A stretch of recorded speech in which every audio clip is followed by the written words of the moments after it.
Installment of card reviews. I'm Smitty, and we're today looking at a card type called the Brothers Hildebrandt. Collector cards by Comic Images. 10 cards per pack. Look for specialty card details on the back.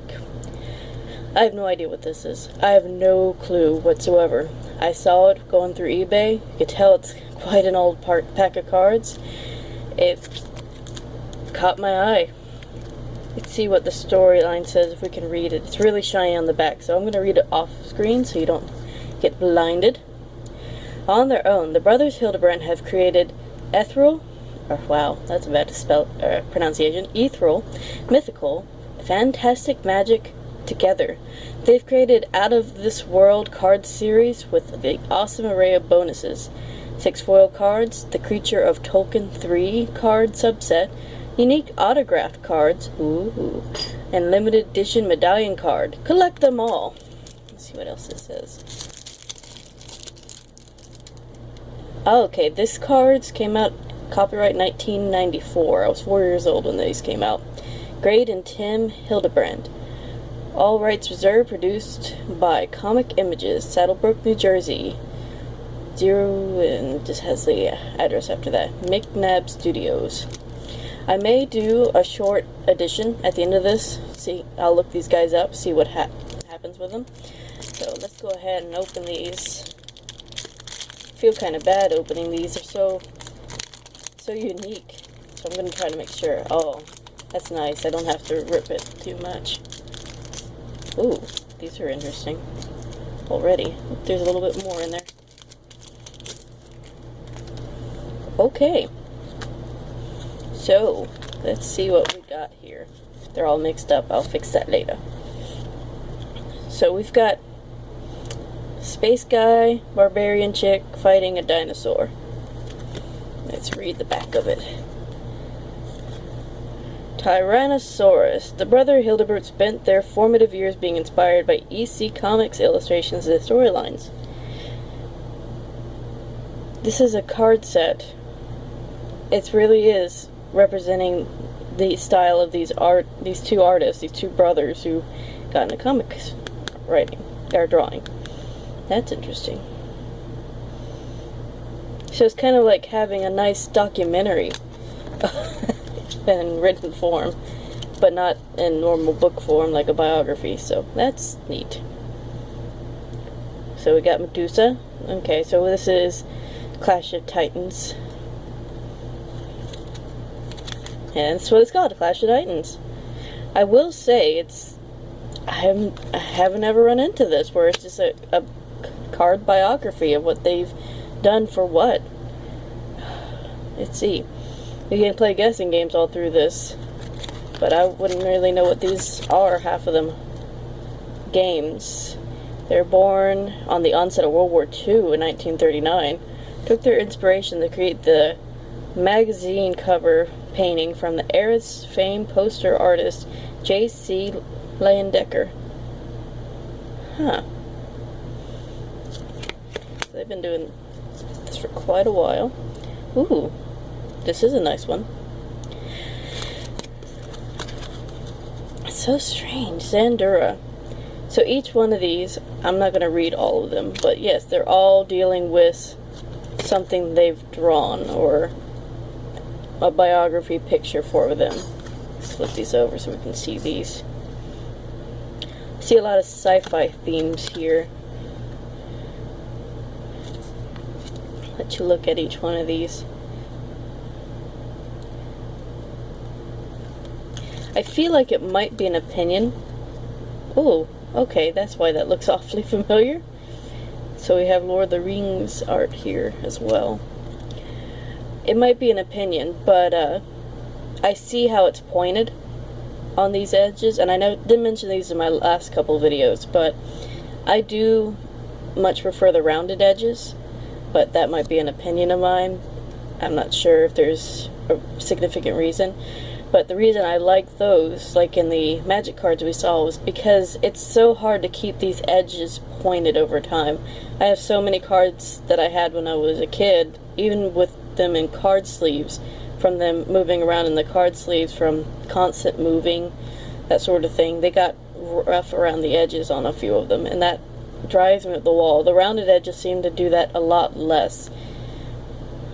So that's just an opinion of mine, but there may be others share. If you share this opinion, or if you like these style, I would love to hear why, or what your reasoning for it is.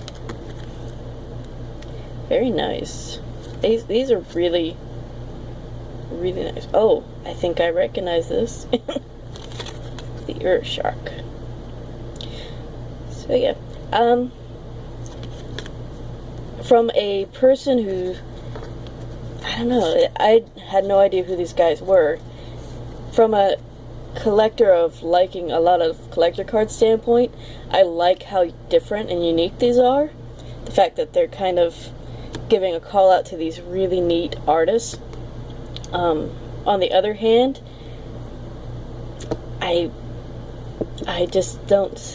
don't know if there's a lot of people who collect things like this. I mean, it seems like this would be a very, very random thing to see. I feel like they said, hey, cards are popular, let's just throw that in for kicks and giggles, see what happens. But on the downside, oh, I already see the card. This card looks like on the edge it's already starting to have problems. So on the upside, nicely done. I like the scaling. That sounded funny. I do like this on the side where it shows where it's from. The reason for that is it shows how it is a collector card and what it's for really quickly. It doesn't try to hide it in there. And the reason this is so big for me is I had a card that I looked at for years. I had no idea what it was for. I just thought it looked cool. So some random guy with a big gun in a chair, and then one day someone looked at the card with me and they're like, hey, that's an X-Men card. I recognize him. So I looked it up. It was X-Men Summer Vacation, but it was written so tiny on there, I didn't even know that's what it was. I just thought it was a cool looking card. So I like this better.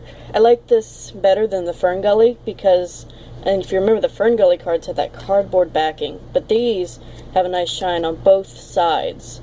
That's wonderful. They're kind of thick. They're not too thin, so they should hold up pretty well during time. Don't have to worry about them just ripping in half for no reason.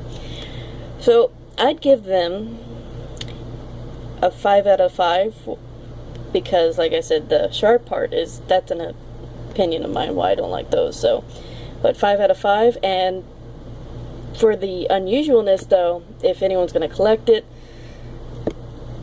you just must really like them. I looked up the brothers Hildebrandt.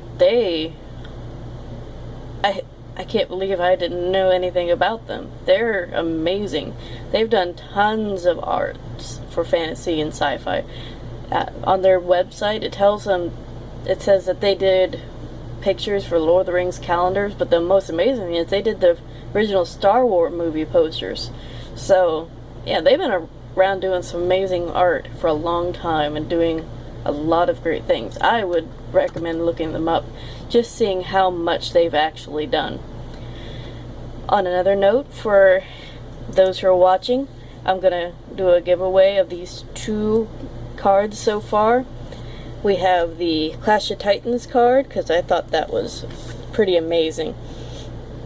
I love Clash of Titans. I love the original movie. I'm not sure about the new one. I haven't watched it. Heard it was off the wall. But the original, loved it. And this artwork really, really brings that out. And then we have this Fern Gully card. This is The Last Place in the World. It has Batty and Krista and has quotes on the back from them, which I thought was pretty neat. But I figure if you're going to have a Fern Gully card, you'd want one with Batty and Krista in it. I mean, Zach was amazing, but got those.